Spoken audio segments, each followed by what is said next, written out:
We are back on the Rational Boomer podcast. Hopefully, your day is going well. It is Tuesday, December 26th, day after Christmas. Now, you have to understand, I'm recording this just after midnight on December 26th. So, nothing has happened yet now that we're back into regular business days. All I've got behind me today is the time I spent with family during the Christmas holiday. And I got to tell you, I had a great time. It's good seeing the people, the friends, and the family. Seeing my granddaughter again. That was fucking awesome. And so we had a good time yesterday. I only did one TikTok, and that's a rarity for me. I usually do anywhere from 4 to 8 of them. I just did one. I said, I'm going to focus on what's important today. There's really not much to talk about with regards to politics because everybody is off doing what they're doing. So now we're back in business. And now I have to do a podcast as we're back into the business week, so to speak.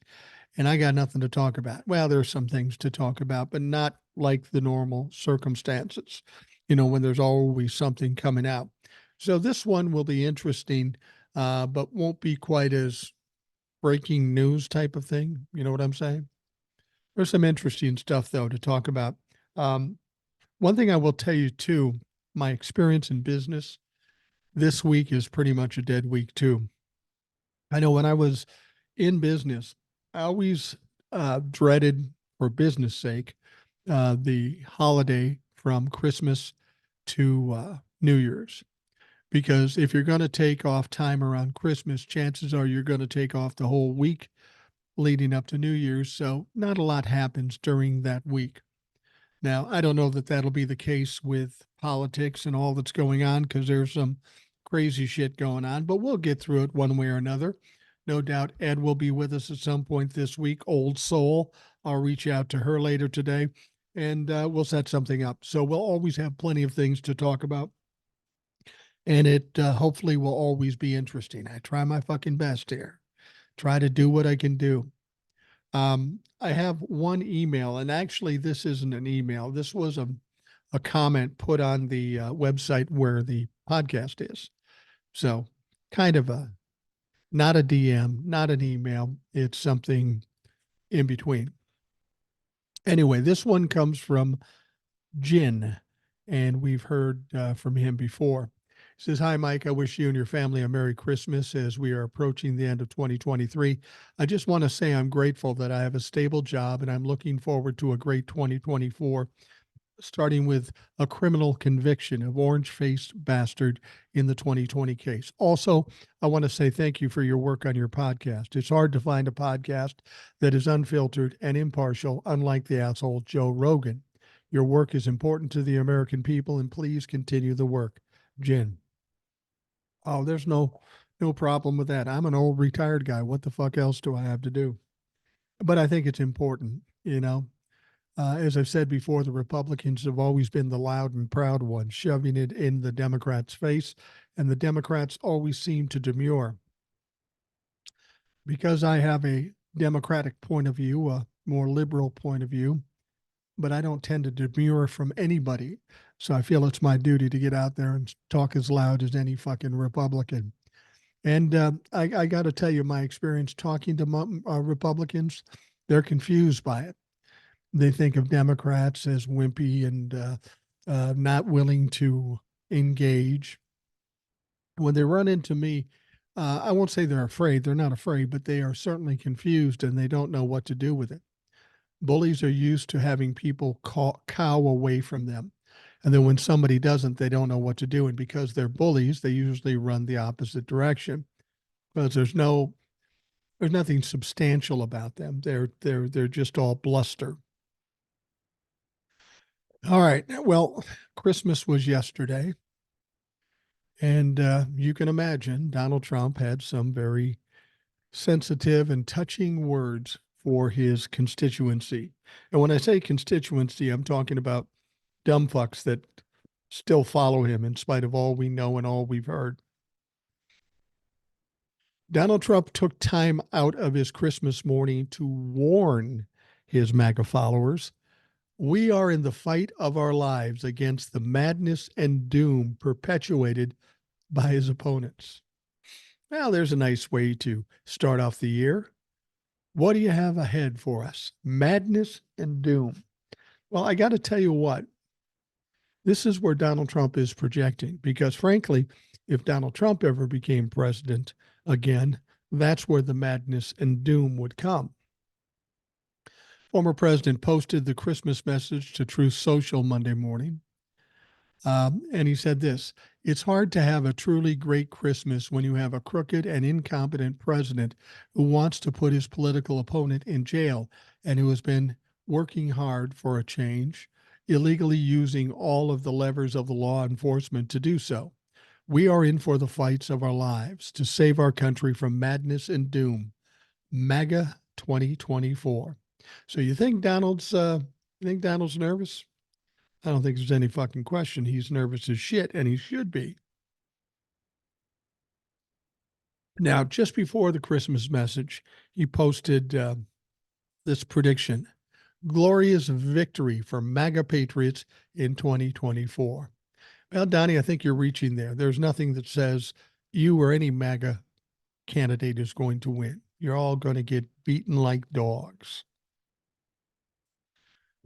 He went on to say 2024 will go down as the year of great and fully coordinated illegal election interference by crooked Joe Biden, the worst and most corrupt president in the history of the United States.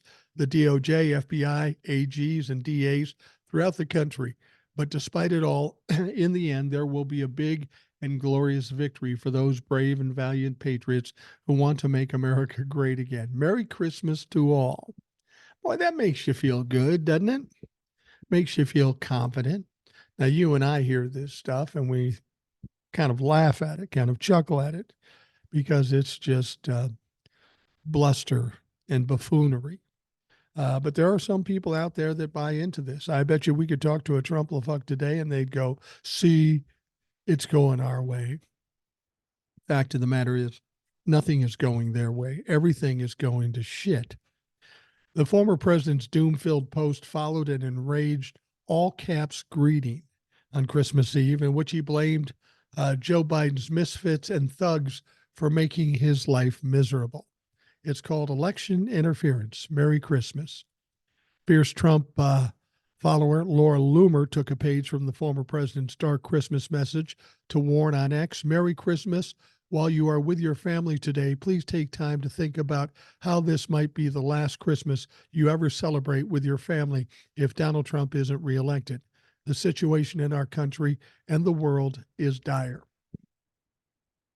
Well, things could be dire. They could be dire if Donald Trump had any chance of all of winning the 2024 election. But of course, he doesn't. You can hear the terror and the desperation in Donald Trump's voice. It's starting to get to him. And this is what I was talking about before. We're still early on. There's still more to come. He's going to get some bad decisions from the Supreme Court regarding his immunity strategy. That's not going to work.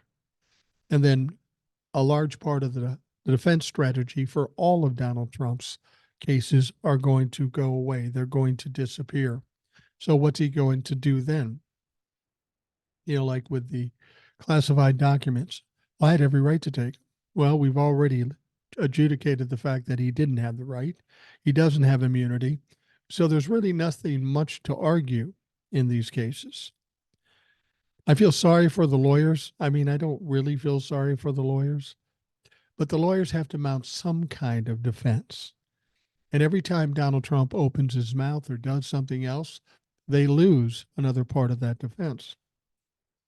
What do you do when you don't have a defense? Well, I'll tell you what you do. You do exactly what Rudy Giuliani did in his defamation of character case with Ruby Freeman and Shay Moss. He provided no defense. He provided no evidence, and he lost by default. And that's about where we're getting to with Donald Trump. Oh, he'll throw some shit at the wall.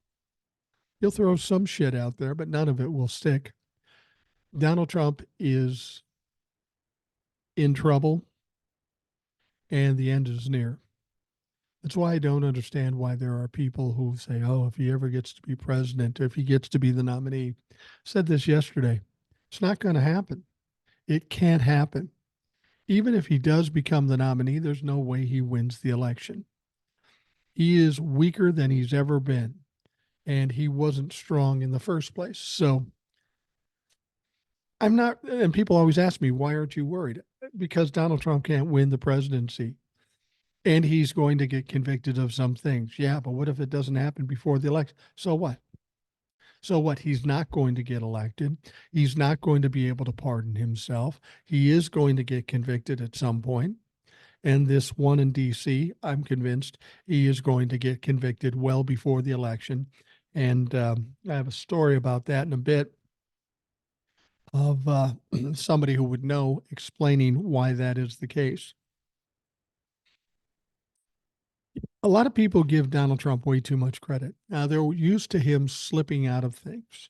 And maybe when he was president, he was able to do that. But for a long time now, he hasn't won any appeals. He hasn't slipped out of anything.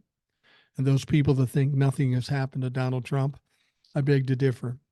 Donald Trump has the world on his shoulders right now, and it's starting to get to him. You can hear it in the post, like I just talked about. It's getting to him, and it's going to get worse. There's no way it's going to get better between now and November of 2024. It's only going to get worse. And as weak as Donald Trump is, it's going to affect him immensely. All right, let's talk about Joe Biden. We talk a lot about Donald Trump, and I get tired of doing that because he's worthless. He's inconsequential as far as I'm concerned. The only reason he has any impact on this country is because of his loud mouth. If they shut him up, and hopefully they will, then a lot would change. There's enough people that still believe what Donald Trump says or are afraid of Donald Trump, so they go with whatever crazy bullshit he says. But as you heard in the previous story, it's outrageous, it's ridiculous, it's absolutely stupid. And you'd have to be stupid to buy into it. Unfortunately, we have a fair share of stupid people in this country, so we have to deal with that. But during this Christmas holiday, Joe Biden still working, doing what presidents do, tending to things regardless of when they happen. Joe Biden directed strikes in Iraq against 3 locations used by Kataib Hezbollah and affiliated groups on Monday night. Strikes came after Kataib Hezbollah claimed credit for using a one-way drone in an attack on Monday morning in northern Iraq that wounded 3 American service members, including one who's still in critical condition. This came from Adrian Watson, a national security spokesperson. Now, early assessments indicate that the U.S. airstrike destroyed the target facilities and likely killed a number of Hezbollah militants. There are no indications that any civilian lives were affected. U.S. Central Command said in a statement posted on social media. Now, the strikes on the Hezbollah facilities occurred about 8:45 p.m. Eastern Standard Time, according to CENTCOM. The president was briefed by Secretary of Defense Lloyd Austin on Monday. The White House said several options were presented to President, and Biden ordered the strikes during the call. The White House also said the strike focused on unmanned aerial drone activities. Austin called the strikes necessary and proportionate in a statement released today. Today, at President Biden's direction, U.S. military forces conducted necessary and proportionate strikes on 3 facilities used by Hezbollah and affiliated groups in Iraq. So it's going to be interesting to see what the Republicans say about this. I mean, they love to say that Joe Biden is weak, but now they'll probably come out and say, oh, he's a warmonger. But the fact of the matter is, if these idiots, this Hezbollah, injured American military, there has to be a response. And Joe Biden's not afraid to make that response. Now, you have to wonder if Donald Trump was in office at that point, would he have made the same kind of response? I don't know that he would because Iraq is so tied in with Russia. And we know Donald Trump's best boyfriend is Vladimir Putin. And that Iraq is helping Hamas in this war with Israel. Thankfully, Donald Trump was not in office at the time. Thankfully, Joe Biden was, and we attended to the matter appropriately. But still, it'll be interesting to see what the Republicans, how they respond to that. We'll probably hear later today their response. And I'll guarantee you, it's not going to be positive for Joe Biden under any circumstance. Now, here's an interesting story. Authorities are investigating a Christmas Day swatting call at Republican Representative Marjorie Taylor Greene's residence in Rome, Georgia. You know what swatting is? Swatting is where somebody makes a call and says there's some traumatic action going on at the house and there's all kinds of guns and weapons and you need to send a SWAT team out. So they do. But when they get there, there's nothing going on. This is this new thing that's going on with the internet. There's some dumb fuck sitting on the bed in his mom's bedroom doing this sort of thing. Now, I don't condone anybody doing it, even against Marjorie Taylor Greene. But what Marjorie Taylor Greene has to understand is she's burned a lot of bridges. She's scorched a lot of earth. And you might think this came from a Democrat, and it could have, but it could have also come from a Republican. I mean, they're more apt to do something like this. Doesn't really matter who did it, but Marjorie Taylor Greene is not in a good place right now. MAGA doesn't like her. The regular Republicans think she's a nutcase. Democrats hate her. Here's a woman on an island of her own. Even if she does get reelected in 2024, she's been talking about not coming back, not running for reelection, or even resigning. I'm sure she's feeling some pressure too from the likes of Jack Smith and the ultimate superseding indictments, because she's no doubt going to be in the mix. So Greene took to social media Monday morning on X. She said, "I was just swatted. This is like the 8th time on Christmas with my family here." Well, Marjorie, you've done some pretty horrific things, and while I don't condone what happened to you, I certainly don't feel sorry for you. Live by the sword, die by the sword, bitch. On Monday, 9/11 dispatch informed officers that a call came through the suicide prevention hotline from a man possibly calling from Rome, New York, claiming he'd shot his girlfriend at Greene's Georgia address, Rome, Georgia. Police information specialist Kelly Madden told CNN on the phone the caller also threatened to kill himself. Now, this is interesting. The call apparently came from Rome, New York, who said he was in Rome, Georgia. I don't know. To me, if I'm a cop, that's a red flag. How can somebody call something like this from multiple states away? Anyway, Rome police informed Greene's security team of the phone call while officers were en route to the home, according to Madden, and were told nothing was amiss at home. Madden said officers were turned around before arriving at my house. She said, "My local police are the greatest and shouldn't have to deal with this." Greene added in her post, "I appreciate them so much, and my family and I are joyous spirits celebrating the birth of our Savior, Jesus Christ." As I say, swatting is kind of a prank call made to authorities with the express purpose of luring them to a location, usually a home, where they're led to believe a horrific crime has been committed or is in progress. This results in a forceful response.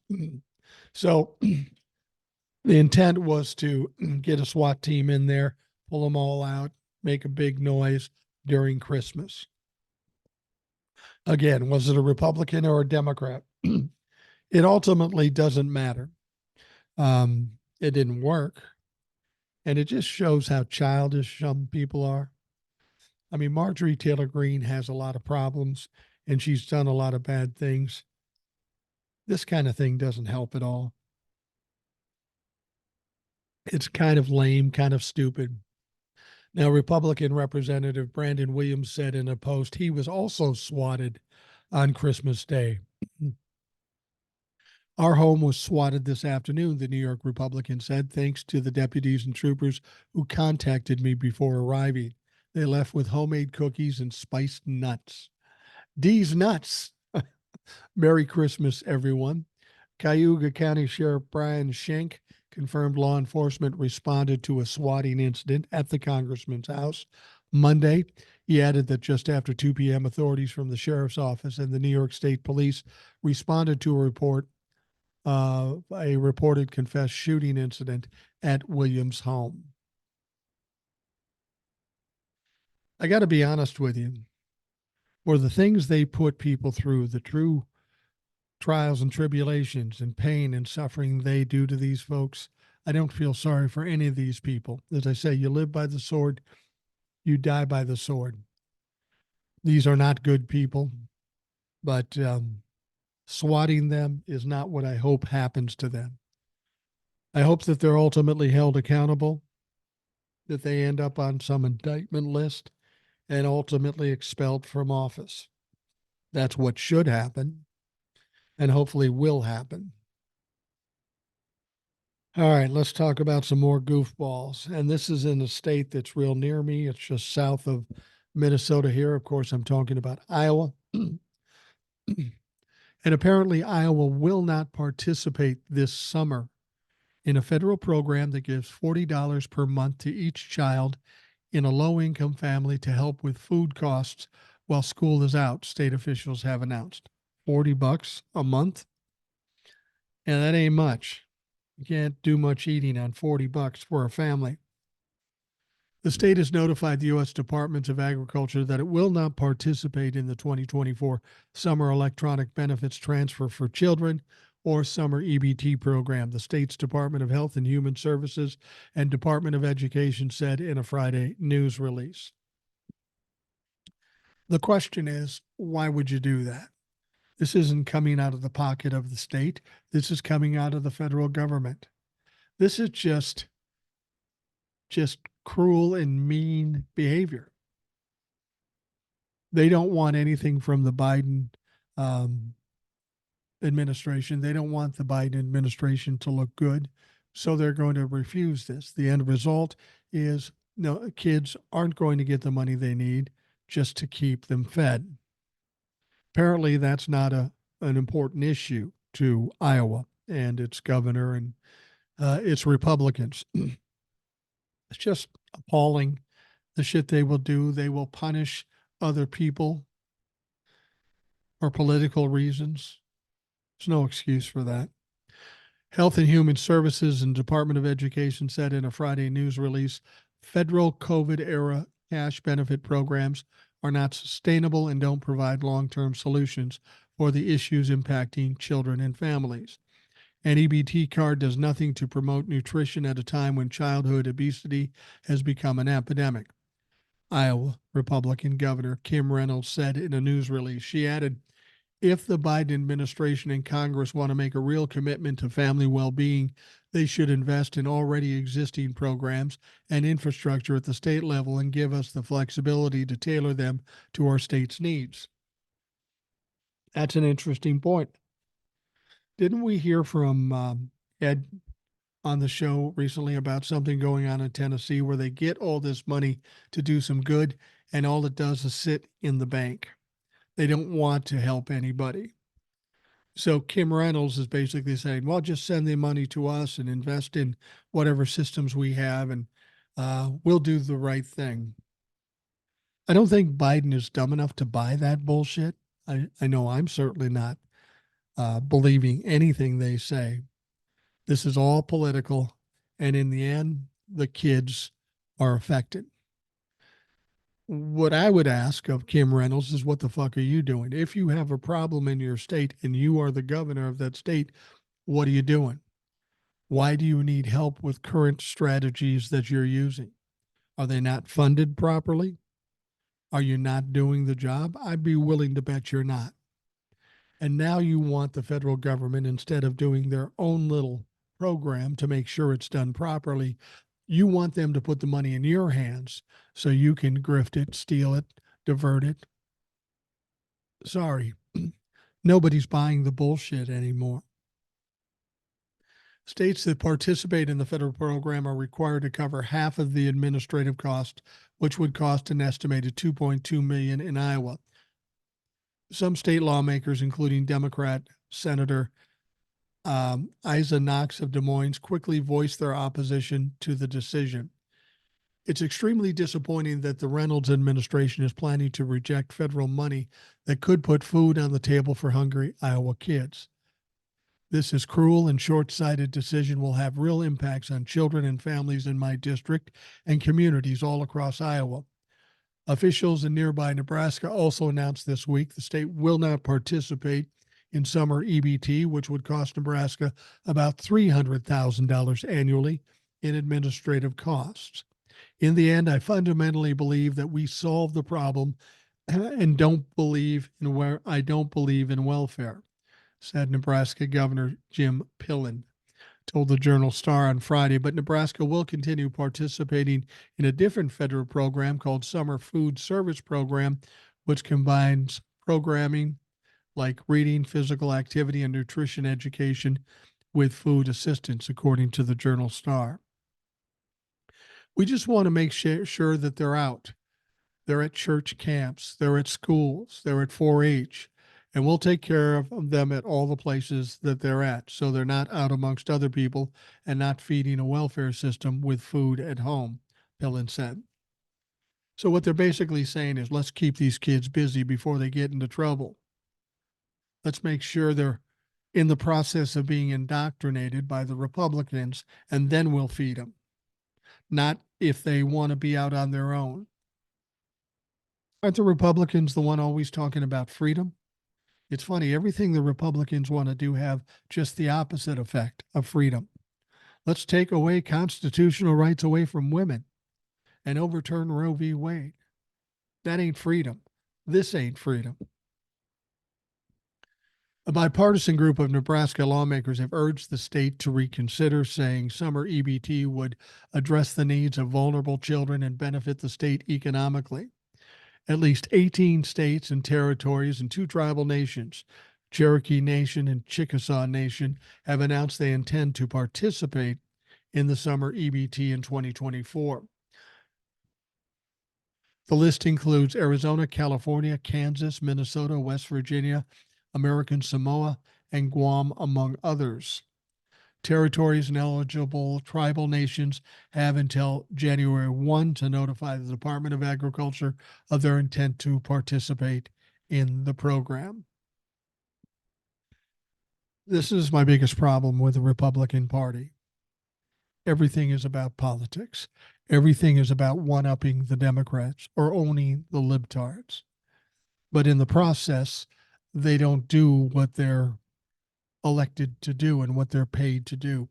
That is to serve the country and serve the people. Instead, in this case in Iowa, like is so often the case with Republicans generally, they're serving themselves. They're trying to enrich themselves.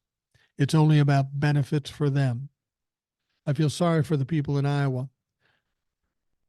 There's a lot of good people down there, and there's the Republican that have a stranglehold on that state, and they do some obnoxious, stupid shit.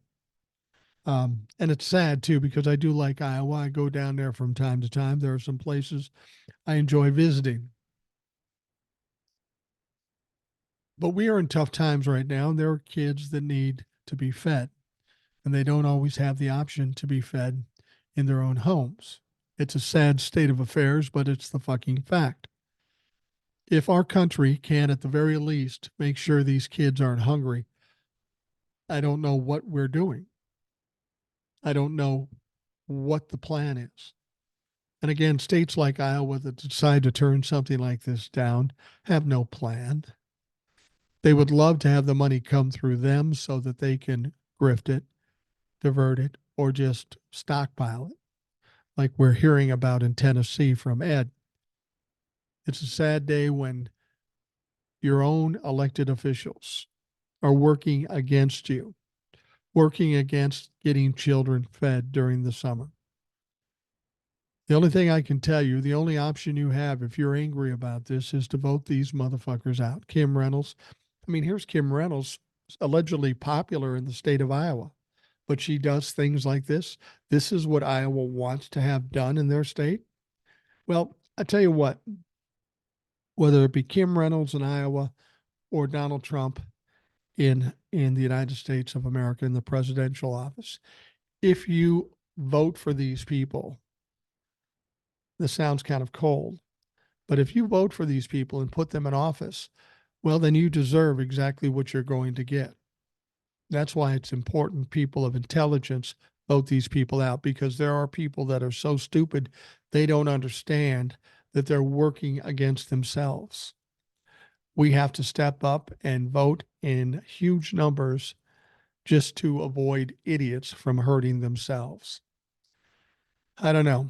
If I was living in Iowa, I'd be a little embarrassed. I'm sure Eric, our frequent guest from Iowa, will probably have something to say about that. All right, we are going to take a quick break and we'll be right back.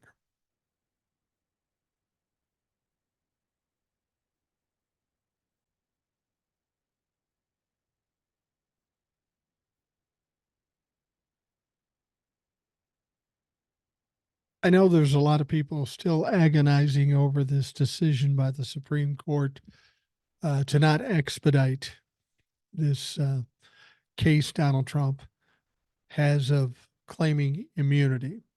It's with the appellate court. January 9th, they're going to hear arguments. Shortly after that, they'll come up with a decision, and then it will go to the Supreme Court. I've said all along this is not a big deal. It might delay it a little, but not too much. But since people are still agonizing about it, I wanted to talk about this because we have heard from somebody who knows what the fuck is up, knows something about this process. And it sounds like he concurs with my point of view. Not that I'm as smart as a lawyer, because I'm not. But again, logic, common sense, it all makes sense. And maybe if we can get it out from somebody with some authority, people will buy into it and not be so fearful of what is to come. Trump's recent Supreme Court victory, and it's not even really a victory, but the High Court refused to expedite review of the former president's argument that he's immune from prosecution in the D.C. election case for election subversion. But a Florida prosecutor said that none of that is going to stop the prosecution from or the case being tried well before the 2024 election. So, state attorney for Palm Beach County, Dave Ehrenberg, on Christmas Day, appeared on MSNBC's Richard Liu Reports, where he was asked about the rejection special counsel Jack Smith saw at the Supreme Court when he asked to leapfrog another appeals court.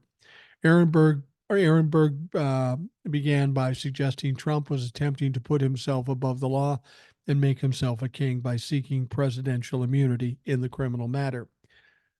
The only loss for Jack Smith has been at the Supreme Court when the Supreme Court said, no, we're not going to Bigfoot the District of Columbia Court of Appeals to intervene.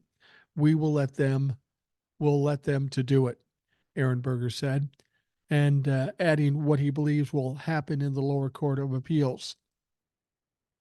But I think that it's okay because the appellate court will rule for Jack Smith, and then the Supreme Court may well say we won't even hear this case. So I think that this trial will happen well before 2024's election. And then he makes an excellent point. As I say, the appellate court isn't dragging its feet. They're going to hear arguments on January 9th, and a decision should come fairly shortly after that. because it's such a ridiculous and frivolous request or argument. And then it will go to the Supreme Court. And to be perfectly honest with you, that's what I've always thought is if the Supreme Court got it, they would just say, we're not going to hear this. This makes no sense. This isn't worth our time. And frankly, when we're talking about the Supreme Court, something like this is not worth their time. Dealing with the Colorado Supreme Court taking Donald Trump off the ballot, that's something legitimate for them to hear. This is just ridiculous. There is nobody, even if they are a Trump fan in the courts, that is going to side with Donald Trump on this. I've said before, it comes with a lot of other problems if they do, and it's just not worth it. So we're going to see the appellate court turn him down. They'll try to appeal it to the Supreme Court. The Supreme Court will then decide whether to hear it or not. But I'll be honest with you, Donald Trump is throwing so much shit at the Supreme Court. Where do they have time? Obviously, this decision is time sensitive. They need to take a look at it before the election of 2024, and this will happen well before the election. And as I said, once it gets to them, we're talking about a delay in terms of the March 4th start to the DC trial. But I'm talking a couple of weeks, 3 weeks, maybe a month. Even if it's 2 months, there's still plenty of time for them to complete this case well before the election. Let's say they delay it 2 months. March 4th, now it's May 4th. They say the case should take about 2 months to do. So now we're in July. July, they would end the case. They'd come up with a decision. And we're in the, at that point, the 7th month. And the election's in the 11th month. So it still comes well before. And honestly, I don't think it's going to be delayed 2 months. I think it'll be a couple of weeks at most, or maybe not at all if they don't hear it at all. It may go off on March 4th like they expected. I mean, Donald Trump is trying to delay it, but, Donald Trump hasn't been too successful with most things as of late. That's what I keep saying. Everybody's expecting Donald or worried that Donald Trump is going to win. Well, when's the last time he's fucking won? He won in 2016, but every election after that, he's lost. Every appeal he's ever made, he's lost. Maybe one he won, but it was inconsequential. Why do you think all of a sudden Donald Trump is going to start winning? He's not. In fact, he's worse off now than he was when he lost all those other cases. Logic would tell you that Donald Trump is fucking done. He's not going to win this immunity thing. It's absolutely outrageous. It's ridiculous. And nobody in the right mind would agree with him on this. The Supreme Court with Colorado, that might be a little different situation. I've heard some people of note talk about what the Supreme Court might do with the Colorado Supreme Court decision. I was listening to Neil Katyal, former Inspector General for the United States of America, I think under Obama. He says the way the Supreme Court in Colorado structured this decision, it's going to be hard for the U.S. Supreme Court to disagree with it or try to overturn it. And if that is true, then Donald Trump is truly done. If they're allowing him to be taken off the ballot in Colorado and the U.S. Supreme Court is agreeing with it, then you're going to see states all over the country following the same process that Colorado did. And it's not going to take long before Donald Trump has too many states where he just mathematically can't win. And in fact, if they get the U.S. Supreme Court to side with Colorado, it could effectively mean he's taken off every ballot throughout the country. And then there is zero chance that he's ever elected. And some people will say, well, we'll just write him in. Doesn't matter. You can write him in all you want. The 14th Amendment doesn't say you can't run for re-election. All it says is you can't hold office. So even if you got elected, you can't hold office according to the 14th Amendment. So this is all going to be very interesting. A lot of this is going to come to pass in the next 30 days. And it's going to take its toll on Donald Trump because none of it's going to go his way. No matter what happens, it's going to be problematic. And I'll be honest with you, I've said this all along. The whole 14th Amendment thing, that's the least of the things I'm hopeful for. Now, if it works, great. But there's so many other things with the court cases and the fact that he can't get reelected. I'm not worried about this at all. I mean, if I was a betting man, and I'm not really, I'd be willing to bet a large sum of money that Donald Trump will never get elected president again. I don't think that's even a hard choice. Donald Trump just can't get reelected. So I think a lot of people who are worrying right now should, maybe just lighten up. It's not that bad. Things are looking good for the good guys. Things are looking really bad for the fucking bad guys. Now, Judge Arthur Engeron is scheduled to assess financial penalties against Donald Trump and Trump Organization in January. Questions are being raised over whether there is any way the former president can duck having his businesses shut down. In addition to the massive financial penalties he's expected to be assessed. Engeron has already ruled that Trump Organization is guilty of financial fraud, and in an earlier ruling, and the next step for him is to determine the penalties in the $250 million case brought by Letitia James.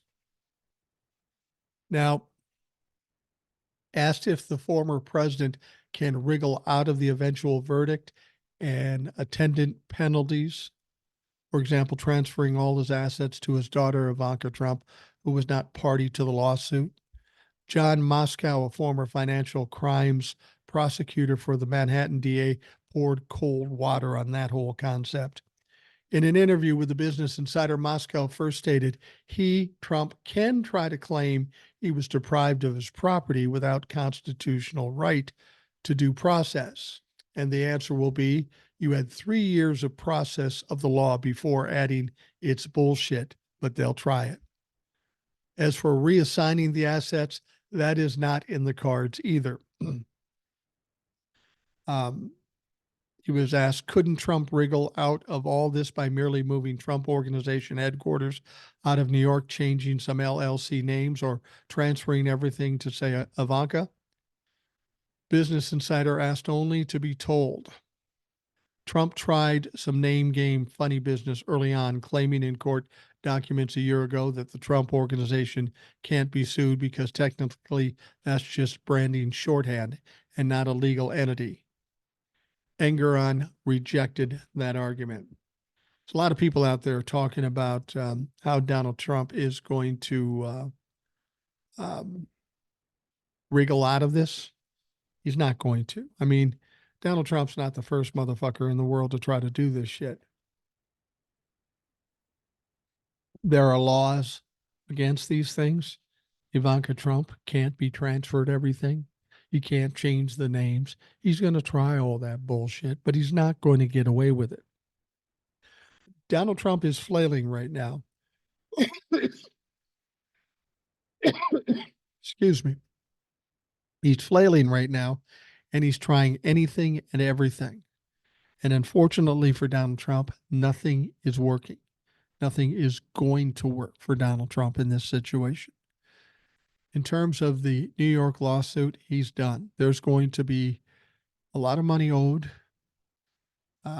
He may lose his business, his right to do business in New York. He can't transfer to another state because a lot of the properties, a lot of the business is in New York State, from towers, hotels, and such. And everything runs through LLCs that come out of New York. So everything is tied one way or another. And so Donald Trump can't play any games. He doesn't have the time to do it, and he doesn't have the power to do it anymore. He's got people watching over all of his companies so that he won't be able to do this shit.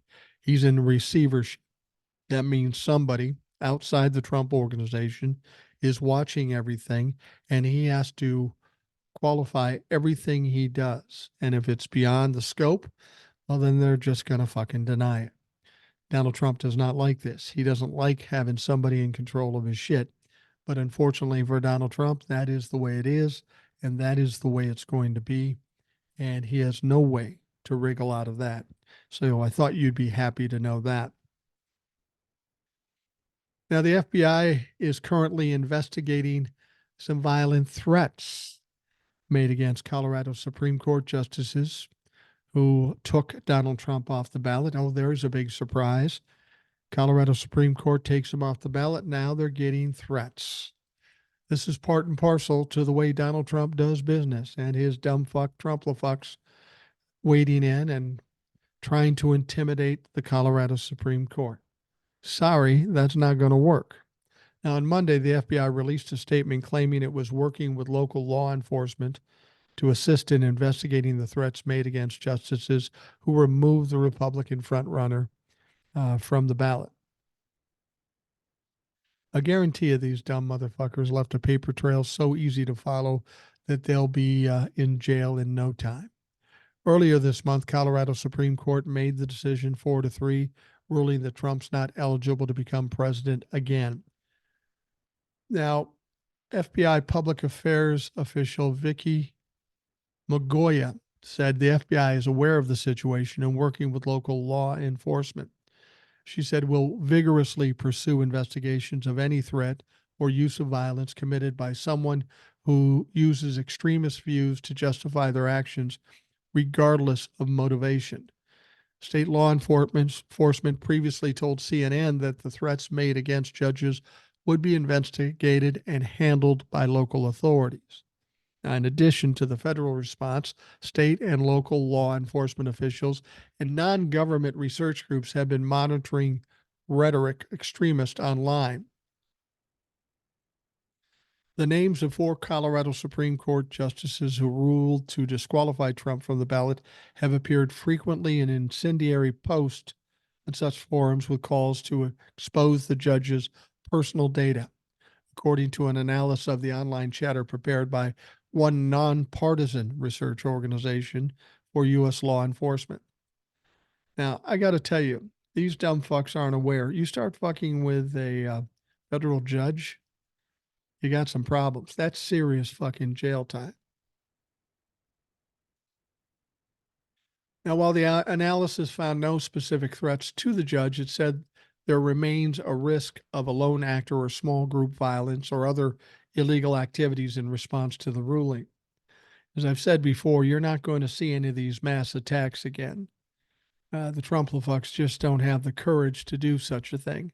However, you will get the one crazy wild guy that does something dangerous or violent, and somebody could get seriously hurt or killed.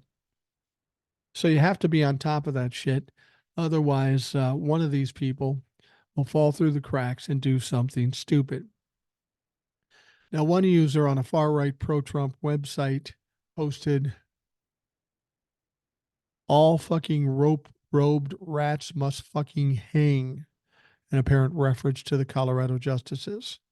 If that isn't a violent threat, I don't know what the fuck is. And I'm glad that the FBI and local law enforcement is looking into it before it's gotten to the point where there are direct threats and actually putting justices in danger.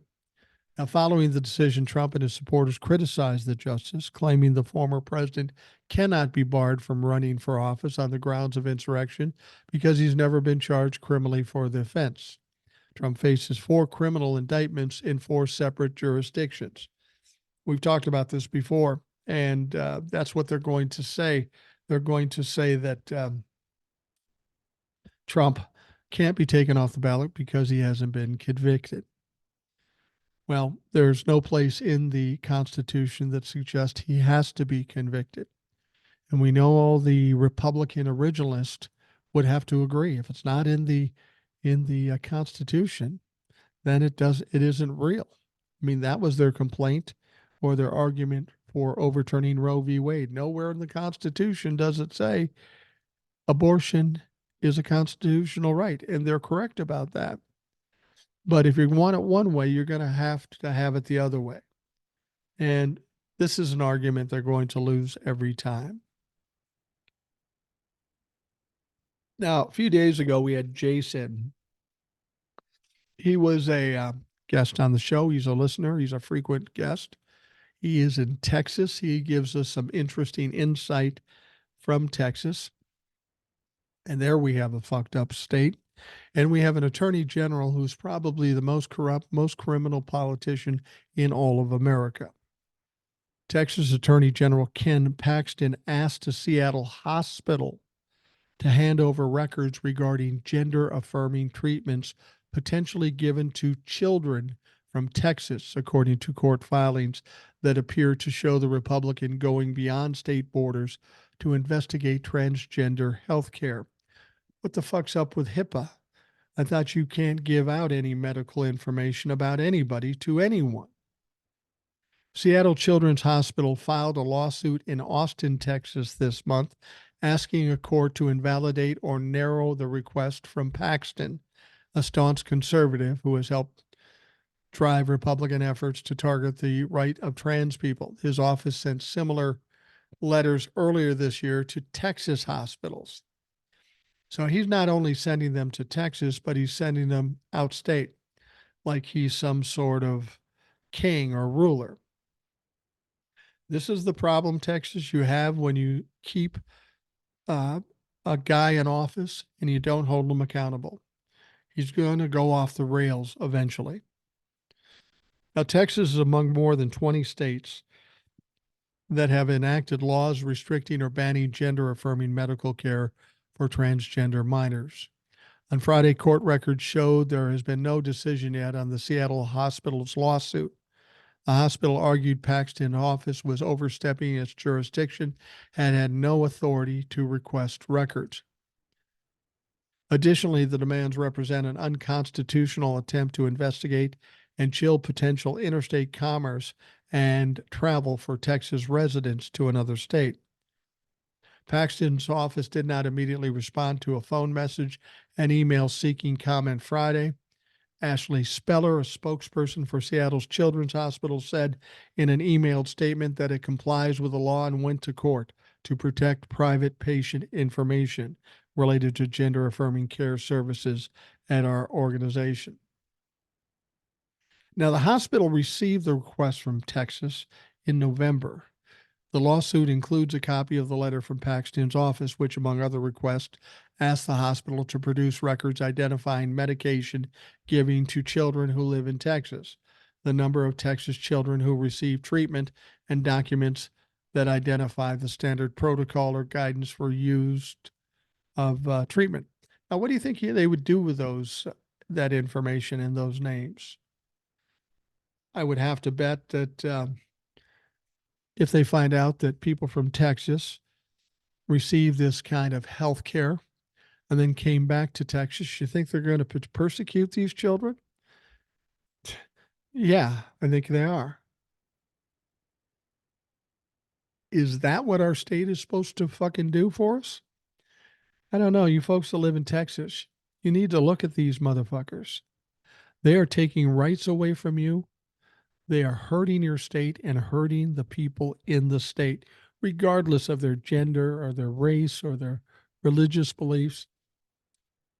They want to go after anybody that's not a white, straight man. Everybody else is open hunting on them.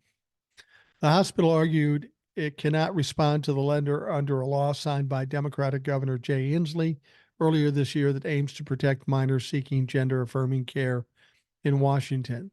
The law was part of a wave of legislation this year in Democrat-led states intended to give refuge amid a conservative movement in which lawmakers in other states have attacked transgendered rights and limited or banned gender-affirming care for minors.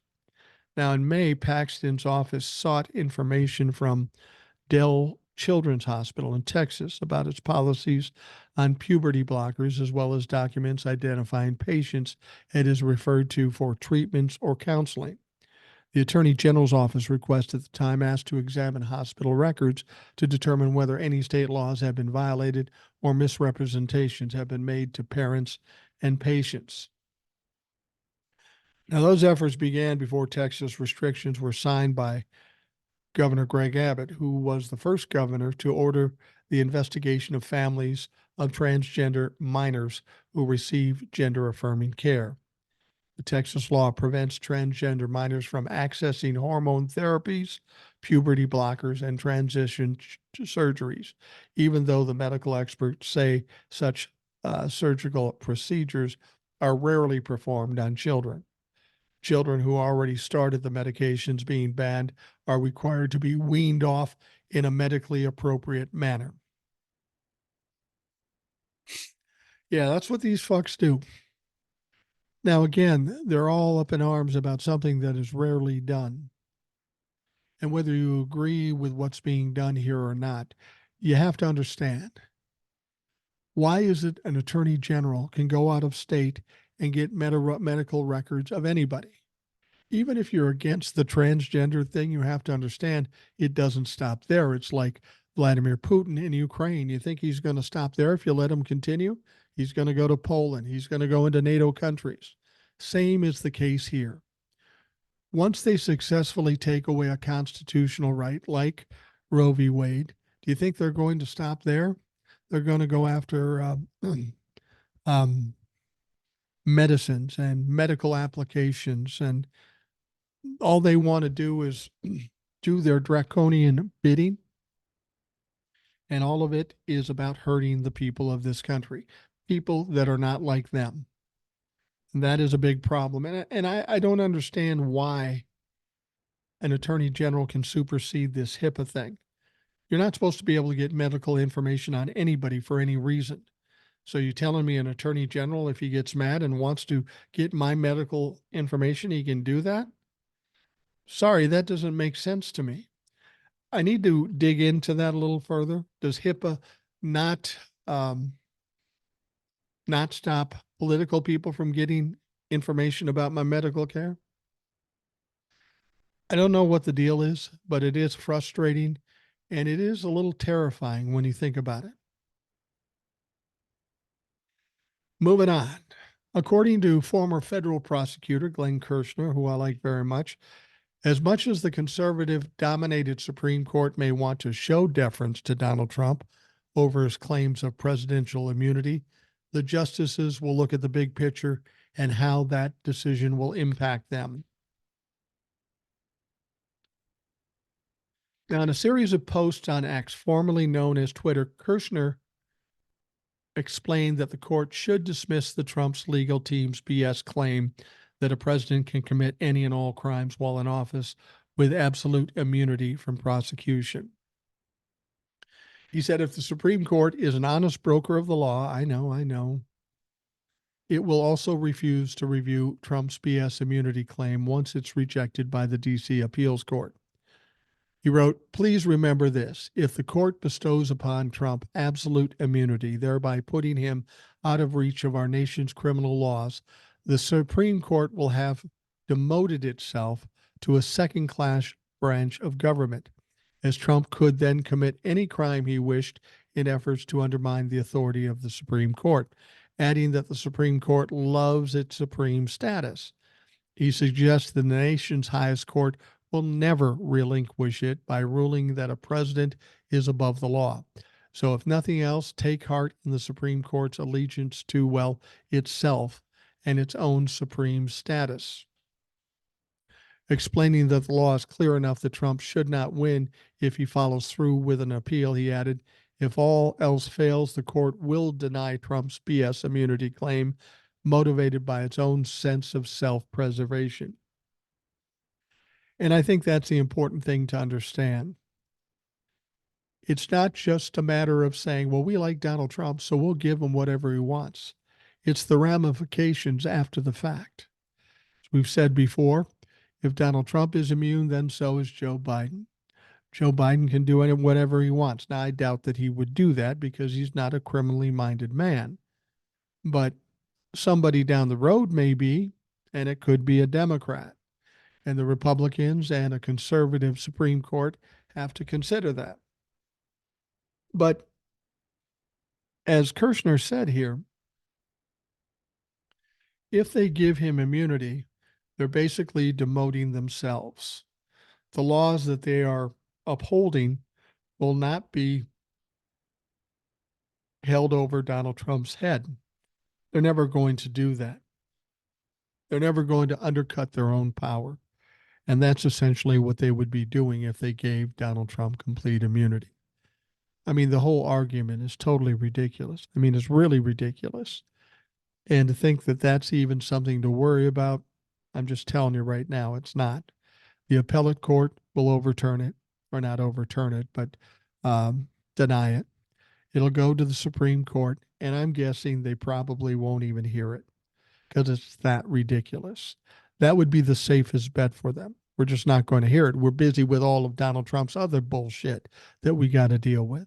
And that would be a legitimate answer. So I think if anybody's agonizing about whether Donald Trump will get immunity or not, don't worry about that. It's just a matter of time, and that will be found that he doesn't have immunity, and then he'll have a large part of his strategies, his defense strategies, literally taken away from him, not just in the case in Washington, D.C., but in all the cases he's in, because that's one of his biggest defenses. I was the president, so I get to do anything. Well, he's going to find out in a rude manner that that's not the case. You don't have immunity. And I think he knows, and the lawyers know he doesn't have immunity. They're just trying to play this game in order to delay. And they have to be understanding now that they're just delaying the inevitable. They don't have an argument. They're not going to win. They're ultimately going to lose. And if you want to delay it 2 weeks, 3 weeks, a month, 2 months, who cares?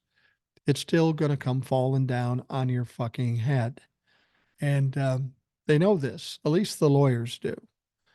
Donald Trump may be delusional and fooling himself, but when it comes down to it, when the New York lawsuit, finally there's an answer of what's going to happen to him there, the immunity isn't accepted, and then we'll see what happens with the Colorado Supreme Court situation. But Donald Trump over the next month is going to get a lot of bad news. He's not going to handle it very well. And it's going to be interesting to see how he responds to that. But I guarantee you it won't be good. And it won't help him get that much closer to being the nominee in 2024. In fact, it'll be a hurdle he may not be able to get over, just personally and physically. He may not be able to handle what's ahead for him because this next year, if you think 2023 sucked, 2024 is going to be a motherfucker for Donald Trump. All right, we're going to wrap up the Rational Boomer podcast. I want to thank you for spending time to listen. I hope you have a great day. And of course, we will talk to you again tomorrow.